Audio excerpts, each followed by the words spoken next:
The beginning of this new year has been marked by the devastating floods in Queensland, a situation described as grim and critical by the Premier Anna Bligh. Tragic loss of life, widespread destruction of roads and railways, mines shut down, crops ruined. The damage to the economy is estimated to be up to $6 billion, or about 0.5% shaved off GDP. But the dollar amounts do really nothing to capture the scale of the human impact. Peter Shergold, what have you been looking at in terms of the human tragedy behind this big story? Well, first thing I've looked at is, well, what is the government promising, the Commonwealth government, and as always, it has stepped in with immediate relief, so that if you look at the Centrelink or Medicare website, you'll be able to see that, you know, there are disaster recovery payments, personal hardship assistance grants, essential household contents, help people through that immediate crisis. Yeah. But obviously then recovery is a much bigger task and is going to be far, far more expensive for government. Aside from government, what about community groups and the response from volunteers as well? Of course, at a time like this, you realise how dependent you are on community and volunteers, and obviously things like the SES, but beyond that, organisations. Now, of course, what the Queensland government has done, I think this is great, is to set up a disaster relief appeal. Already more than $30 million in there. Now, that's actually going to be administered through the Australian Red Cross. And the good news is every penny that goes into the appeal will go to the people who need it, because the Queensland government and the Red Cross are absorbing all the administrative costs. So they're out there already. They've got at least 8 evacuation centres, 150 volunteers, trained staff, working alongside the Salvation Army. Interestingly, we tend to forget the animals that get lost in this, not just the pets but the livestock. So the RSPCA in Queensland has an emergency response team. They're actually starting to argue that we've got to change our view of the way we run evacuation centres, because, you know, people are getting separated from their pets, and that adds to the trauma. And then on a trauma, of course, it's not just Red Cross and Salvation Army, but organisations like Lifeline, who've got experience in trauma counselling. Because at the moment you sort of get, you know, communities banding together.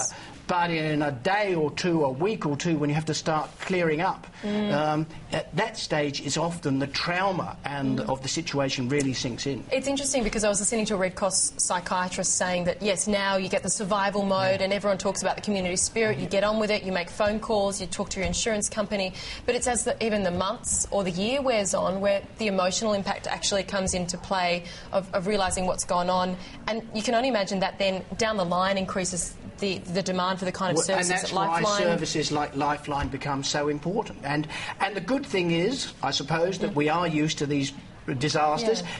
In the last few years, it's been mostly bushfires, not floods. But we are getting quite good at having organisations that now know how to actually give the counselling that's required. Now, in other news, Peter, we've got to look at the Australian retail sector, because this has been a huge story for us on Sky News Business. The 2011 year basically holding maybe gloomy prospects for the Australian retail sector. In fact, a lot of sales figures are showing a new type of consumer out there, one that's frugal and holding on to spare cash for savings or maybe for paying off debt. Retailers are up in arms, they're calling for help from the government, but they're not the only ones suffering. According to a survey by the National Retailers Association and American Express, frugality is affecting charities too. Peter, well, this is extraordinary because... one of the things that was looked at, well, what are people doing under the, you know, the wishing trees that are being put in the shopping malls? So they did a survey of about 1,000 consumers. They did the same one last year, asking if they were likely to give cash or food or gifts this Christmas. 59% said yes. 41% obviously said no. What's interesting, that compares with 36% last year. So the evidence is that the people were not just cutting back on their shopping, they were also cutting back on their giving. What about some of the big money that comes maybe from the corporate donors? What have they been doing? Well, there's evidence starting to come in that corporates are also tightening their belts over this Christmas, and I think that's something we should have a look at in next month. Absolutely. Also, Philanthropy Australia over Christmas, or just before Christmas I think it was, issuing a guide to grant making, which is good in tough times and obviously trying to promote giving. But what are some of the key messages they kind of get across? This is a guide to the philanthropic foundations that actually give money. Okay. And it's essentially saying look, you need to do it strategically. Where do you want to give? To whom do you want to give? How are you going to assess if it's doing what you want? Trying to say, giving, you have to be just as strategic as any other part of business. And it looks across the range. One of the interesting things it tells you, if you're a philanthropic foundation, isn't how to say yes, well, that's quite hard, but how to say no to organisations who are seeking funding. And that's very hard indeed. Yeah, absolutely. Also, the government's announced the terms of reference and also the membership of a new not-for-profit reform council. Just tell us a bit about the role of the council. Well, you remember a few months ago we were talking about the new Gillard government was actually setting up an office for the not-for-profit sector in the Prime Minister's department. So now they've set up a reform council to help work with that office. They're going to be looking in particular at the amount of red tape that's imposed upon not-for-profit organisations delivering government programs, also to give advice on whether or not Australia needs a national regulator, as the Productivity Commission put forward. So quite a big initiative. You've now got an office in the Prime Minister's department and a reform council as an advisory group.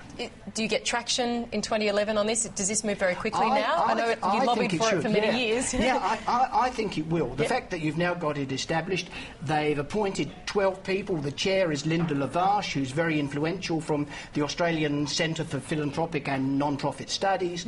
I think that this will now start to push this forward, and I think there's a general view that the time has come to rework the relationship between governments and the community organisations that work with government to deliver government programs. Also, we always look ahead at what's coming up. Peter, what are you looking at? Well, February is the 34th, believe it or not, International Fundraising Conference.